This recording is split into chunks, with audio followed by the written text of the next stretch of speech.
Au cœur de la nuit pékinoise, Lan savoure ses moments de liberté.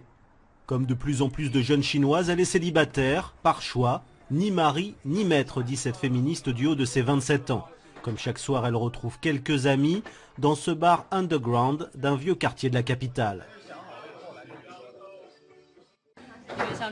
Je vais souvent dans les clubs autour de chez moi. J'essaye différents bars parce que dans le quartier, ça change souvent. J'aime bien goûter les cocktails, c'est ma grande passion. 12 € le verre et quelques rencontres, mais jamais de relations sérieuses. Lan tourne ainsi le dos à la morale confucéenne qui place la famille au centre de la société.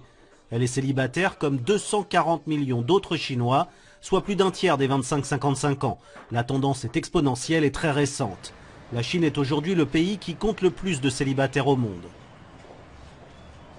Après le bar, c'est un déjeuner beaucoup plus calme qui l'attend, dans ce restaurant pour célibataires. On y mange tout seul, dans un box, pour n'être dérangé par personne.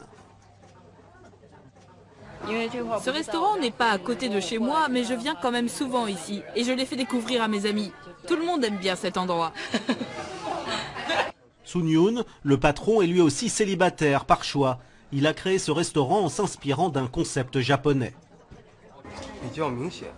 On voit de plus en plus de célibataires dans le pays ces dernières années, surtout dans les grandes villes de Chine, comme Canton, Pékin, Shanghai. Les célibataires travaillent beaucoup et ils ont envie d'avoir une ambiance calme pour déjeuner et se retrouver tranquille, tout seul. On voit ça de plus en plus ici. Lan a abandonné sa vie confortable de fille unique, choyée par des parents fonctionnaires. Elle a passé son enfance dans cet immeuble du nord de Pékin et sa chambre n'a pas bougé depuis son départ l'année dernière. Là, je range un peu mes vêtements. Je vais aller travailler quelques jours dans la province de Gansu. Il fait froid là-bas. Alors je suis venue chercher des affaires pour l'hiver. Lan a débuté une carrière de vidéaste et a toujours défendu son indépendance. Ses parents ne lui posent aucune question sur sa vie professionnelle ou privée. Elle ne subit aucune pression de sa famille. Lan nous invite à la suivre dans son petit appartement. Il est situé dans un quartier traditionnel de Pékin, à une trentaine de minutes de chez ses parents.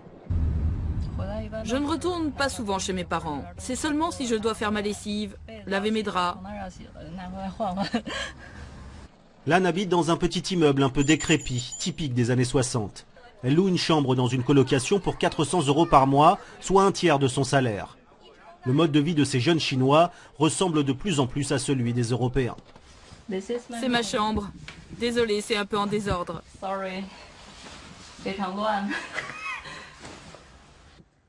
Mon style de vie a beaucoup influencé mes amis. Autour de moi, il n'y a que des célibataires et des gens qui aiment ce style de vie. C'est de plus en plus répandu ici et c'est même devenu une mode. Par exemple, demain je vais dîner avec une amie qui elle aussi est célibataire.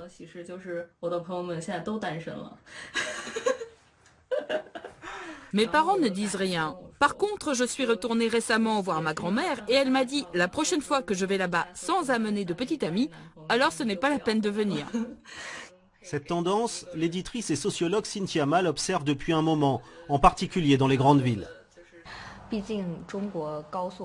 Depuis 30 ans, l'économie chinoise se développe très vite, en contradiction souvent avec le mode de vie traditionnel. Cela peut créer des problèmes dans les familles, quand deux générations ne se comprennent plus.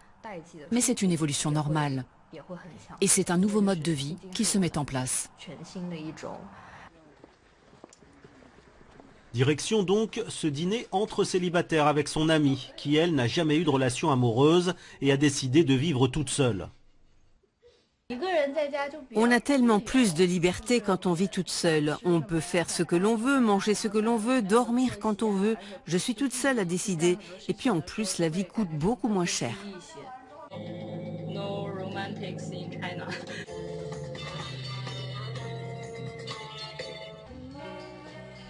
Cette liberté, c'est finalement la grande motivation de ces nouveaux célibataires dans une société chinoise corsetée par les traditions, la famille et l'absence de démocratie.